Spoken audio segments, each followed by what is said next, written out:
یہ واضح طور پر لکھا ہے کہ بابل جو کہ مملکتوں کی حشمت ہے، اور یسایہ 47 اس کی 5ویں آیت، کیونکہ اب تو مملکتوں کی خاتون نہ کہلائے گا، اور یسایہ 13:19 میں لکھا ہے، اور بابل جو کہ مملکتوں کی حشمت اور کسدیوں کی بزرگی کی رونق ہے، سدوم اور امورا کی مانند ہو جائے گا، جن کو خدا نے الٹ دیا، اور پشت در پشت ان میں کوئی نہ بسے گا۔ وہاں ہرگز عرب خیمہ نہ لگائیں گے، اور وہاں گڈریے گلوں کو نہ بٹھائیں گے۔ اور میں کہوں گا کہ صدر صدام حسین نے بابل کو دوبارہ تعمیر کرنے کی کوشش کی تھی، اور ہم نے دیکھا کہ بابل کو تعمیر کرنے سے پہلے وہ خود ہی مارا گیا تھا۔ سچ تو یہ ہے کہ خدا کا کلام پورا ہوتا ہے، وہ اب تک آباد نہ ہوگا، اور پشت در پشت اس میں کوئی نہیں بسے گا، اور اس نے خدا کے لوگوں پر ظلم اور ستم کیے، اور اگلی آیات میں یہ واضح ہوتا ہے۔ یہ نبوت بابل کی تباہی کے حوالے سے ہے جو بعد میں صدیوں جو بعد میں خورس نے پوری کی۔ صحیح، یہ ماضی میں ہوا۔ جی، نبوت کی تکمیل ہوئی۔ دانیل نے نبوکت نظر کو خواب کی تعبیر بتاتے ہوئے اس کا ذکر کیا کہ مادی اور فارسی بابل کی سلطنت کو تباہ کریں گے۔ صحیح، مکاشفہ بالکل۔ کی کتاب میں ذکر ہے کہ بابل پر ایک اور عدالت آئے گی۔ بہتوں کا خیال تھا کہ بابل ایک بار پھر آباد ہوگا اور کلیسیا کے آسمان پر جانے تک قائم رہے گا، تاکہ مکاشفہ 18 میں بتائی عدالت پوری ہو۔ گر پڑا بڑا شہر بابل گر پڑا، ان الفاظ سے کیا مراد ہے؟ یسائی کے الفاظ واضح ہیں، وہ اب تک آباد نہ ہوگا، اور پشت در پشت اس میں کوئی نہ بسے گا۔ تاریخ میں 2 شخصیات نے بابل کو تعمیر کرنے کی کوشش کی۔ پہلی بار سکندر اعظم نے کوشش کی، لیکن وہ مارا گیا، اور اس کے بعد میں کہوں گا کہ صدر صدام حسین نے کویت کو فتح کیا تاکہ بابل کو تعمیر کر سکے، لیکن وہ بھی مارا گیا، اور خدا کا زندہ کلام پورا ہوا۔ مکاشفہ کی کتاب میں جس بابل کا ذکر ہے وہ دراصل روحانی بابل ہے۔ روحانی بابل ایک مذہبی نظام ہے جو خدا کے لوگوں کے خلاف ہے۔ اسی لیے بابل کے متعلق لکھا ہے کہ اور نبیوں اور مقدسوں اور زمین کے سب مقتولوں کا خون اس میں پایا گیا، اور اگر شنار کے ملک میں بابل دوبارہ بن بھی جائے تو اس میں نبیوں اور مقدسوں اور سب مقتولوں کا خون کیسے پایا جائے گا؟ اور مکاشفہ کی کتاب میں اس مذہبی نظام کی بات ہوئی جو کہ خدا کے لوگوں کے خلاف ہے۔ کلیسیا کے آسمان پر اٹھائے جانے کے بعد نام کے مسیحی ہوں گے، جن میں ہر مذہب شامل ہوگا۔ لوگ ابھی بھی اس مقصد کو پورا کرنا چاہتے ہیں، وہ کلیسیا کے آسمان پر اٹھائے جانے کے بعد کامیاب ہوں گے تاکہ خداوند ہمیشہ کے لیے ان کو ملامت کرے۔ مکاشفہ کی کتاب میں بابل کی روح کو ظاہر کرتا ہے، نام کی مسیحیت جس میں لوگ خدا سے دور ہوں۔ ٹھیک ہے بھائی یوسف، 6 آیت سے 11ویں آیت میں خدا کا ایک مقصد ہے۔ اس نے اپنے لوگوں کو بابل کے ہاتھ میں سونپا۔ خدا نے خود یہ کیا تاکہ اس کے لوگ تربیت حاصل کریں، پر بابل کے لوگوں نے ان پر رحم نہ کیا۔ صحیح بھائی یوسف، ہم 12ویں آیت سے باب کے آخر تک پڑھیں گے۔ اس میں جادو اور سحر کی بات ہوئی ہے، ان آیات کے متعلق بتائیے۔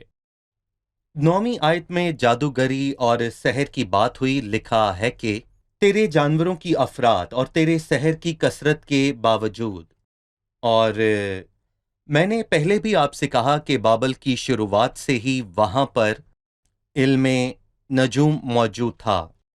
یہ 12 برج نجوم اور یہ حمل، اسد، عقرب، میزان اور یہ سب برج بابل کے برج سے ہی نکلے ہیں، اور پیدائش کی کتاب میں اس کا ذکر ہے، اور یہ برج اس لیے بنا کہ ستاروں کا علم جان کر مستقبل کے بارے میں بتائے، اور اس باب میں خداون ان سے مخاطب ہوا اور افلاک پیما اور نجوم سے یہ کہا کہ 47ویں باب کی 13ویں آیت میں لکھا ہے، تو اپنی مشاورتوں کی کثرت سے تھکے گی۔ اب افلاک پیما اور نجوم اور وہ جو ماں با ماں آئندہ حالات دریافت کرتے ہیں اٹھیں، اور وہ جو کچھ تجھ پر آنے والا ہے اس سے تجھ کو بچائیں۔ در حقیقت وہ دعویٰ کرتے ہیں کہ وہ مستقبل کو جانتے ہیں۔ تو اے حکیم، تو اپنے آپ کو تو اچھا کر۔ اگر تم مستقبل کو جانتے ہو تو بیل سزر بادشاہ کو کیوں تنبیہ نہ کی؟ اس نے ضیافت کی اور وہ نشے میں تھا۔ اس کو کیوں نہ بتایا کہ اس کا انجام خوفناک ہے؟ پر افسوس یہ سب نیم حکیم ہیں۔ 44ویں باب میں لکھا ہے، میں جھوٹوں کے نشانوں کو باطل کرتا اور فالگیروں کو دیوانہ بناتا ہوں۔ یہ کون لوگ ہیں؟ دراصل یہ بابل کے لوگ ہیں جو یہ کہتے ہیں کہ ہم مستقبل جانتے ہیں، لیکن نبوکد نظر ان کو سمجھ گیا تھا۔ انہوں نے کہا کہ اپنے خادموں سے خواب بیان کر اور ہم اس کی تعبیر کریں گے، اور بادشاہ نے یہ کہا، اگر تم نے خواب کی تعبیر نہ کی تو ٹکڑے ٹکڑے کیے جاؤ گے اور تمہارے گھر مزبلہ ہو جائیں گے۔ اور وہ ہیلے باز تھے، صحیح، بلکہ میں کہوں گا کہ وہ اس کے بارے میں کچھ بھی نہیں جانتے تھے۔ ٹھیک ہے۔ آج کے دور میں انسان کو علم نجوم سے تعلق رکھنے سے کیا خطرہ لاحق ہو سکتا ہے؟ اکثر ایماندار اس جھوٹ میں پھنس جاتے ہیں۔ آپ ان کے متعلق کیا کہنا چاہیں گے؟ جی بھائی یوسف۔ کہا جاتا ہے کہ 20ویں صدی کے سن 1930 میں پہلی بار انگریزی میگزین میں علم نجوم اور ذائچے کا ایک خاص حصہ چھپا، اور اس کو پسند کیے جانے کے باعث وہ ایک میگزین سے دوسرے میگزین اور پھر پوری دنیا میں چھپنے لگا۔ مطلب کہ جب پہلی بار 1930 میں وہ چھپا تو اس کی مقبولیت راتوں رات آسمان کو چھو گئی، اور آج ہر کوئی ستاروں کا حال اور اپنی قسمت دیکھتا ہے۔ افسوس کہ آپ نے یہ کہا کہ کوئی کہیں جانے سے پہلے اپنے ستاروں کا حال دریافت کرتا ہے، اور اگر اچھا ہو تو وہ پر امید ہوتا ہے، مطمئن ہوتا ہے، اگر نہ ہو تو وہ مایوس ہو جاتا ہے۔ در حقیقت اس سے خدا ناراض ہو جاتا ہے، کیونکہ یہ بائبل پر ایمان رکھنے سے بالکل مختلف تعلیم ہے۔ جو ستاروں اور مستقبل کا حال جاننے کا دعویٰ کرتے ہیں، خدا ان کو ملامت اور تنبیہ کرتا ہے، اور یسعیاہ کے 47ویں باب میں یہ موجود ہے۔ اگر وہ سب کچھ جانتے تو وہ بابل کے تباہ ہونے سے پہلے اس کو خبر دیتے۔ استثنا 18ویں باب میں خداوند نے تنبیہ کی کہ فالگیروں اور قسمت کا حال بتانے والوں کی پیروی صحیح۔ نہ کرو۔ ابھی ہم ایک رپورٹ دیکھیں گے، اس کے بعد مہمانوں سے سوال لیں گے۔ یسایہ کی کتاب کے آخری بڑے حصے کو 3 حصوں میں تقسیم کر سکتے ہیں۔ یہ سب اس جملے میں ختم ہوتے ہیں، شریروں کے لیے سلامتی نہیں، مسیح سلامتی لائے گا۔ جو اس کو رد کرتے ہیں ان کے لیے سلامتی نہیں۔ بت پرستی کے معنی مسیح کا انکار کرنا۔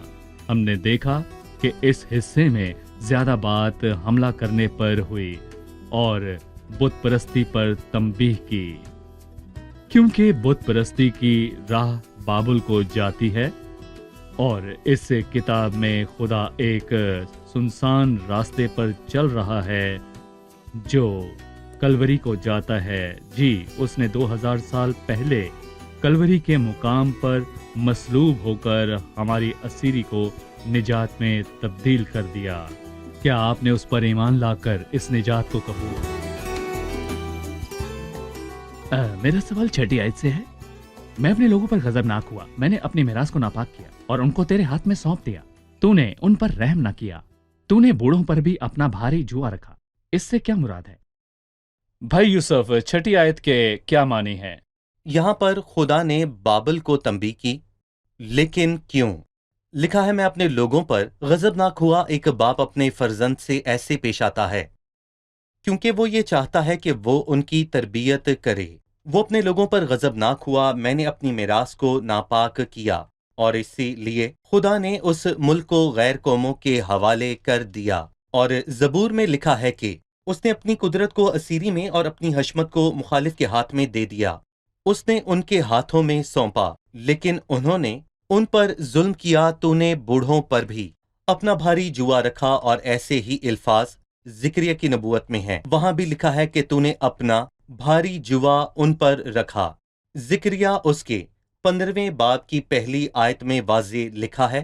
یہاں لکھا ہے کہ اور میں ان قوموں سے جو آرام میں ہیں نہایت ناراض ہوں، کیونکہ جب میں تھوڑا ناراض تھا تو انہوں نے اس آفت کو بہت زیادہ کر دیا۔ یعنی کہ وہ اپنے لوگوں سے ناراض تھا، وہ چاہتا تھا کہ ان کی تربیت کرے، لیکن انہوں نے اس آفت کو زیادہ کر دیا۔ انہوں نے ظلم کیا۔ لکھا ہے کہ تو نے ان پر ظلم کیا، تو نے بوڑھوں پر بھی اپنا بھاری جوا رکھا، اور تو نے کہا بھی کہ میں ابد تک خاتون بنی رہوں گی۔ اور اس نے خیال نہ کیا کہ حالات سدا ایک جیسے نہیں رہتے، حالات بدل جاتے ہیں۔ اچھا ہے کہ آپ نے بتایا کہ خدا نے اپنے لوگوں کو ان کے ہاتھ میں سونپ دیا اور ان کو مصیبت میں جانے کی اجازت دی۔ اس میں بابل نے کچھ نہیں کیا، انہوں نے اس دشمنی کا فائدہ اٹھایا اور خدا کے لوگوں پر ظلم کیا۔ صحیح۔ اب ہم 48ویں باب کی طرف بڑھتے ہیں، اور بھائی یوسف آپ مجھے اس باب کے اہم موضوعات کے متعلق بتائیے۔ 48واں باب۔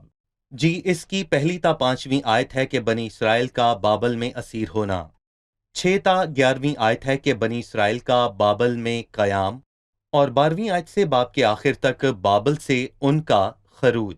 اس میں اسیر ہونے، قیام اور خروج کا ذکر ہے۔ 1 تا 5 آیات میں وہ اسیر ہوئے، 6 تا 11 آیات میں وہ بابل میں رہے، 12 تا باب کے آخر تک ان کی واپسی کا ذکر ہے۔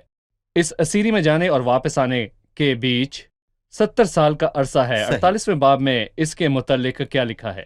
10ویں آیت میں واضح طور پر لکھا ہے کہ دیکھ میں نے تجھے صاف کیا لیکن چاندی کی مانند نہیں، اور کسی نے کہا کہ اگر خدا ان کو چاندی کی مانند صاف کرتا تو وہ جل جاتے، ان کا کچھ باقی نہ رہتا، کیونکہ حزقیل 22 میں لکھا ہے وہ سب میل ہو گئے، اس نے ان پر رحم کیا، میں نے مصیبت کی کھٹالی میں تجھے صاف کیا۔ 70 برس تک اسیری میں رہنا کھٹالی کی بات تھی، وہ مصیبت کے دن تھے۔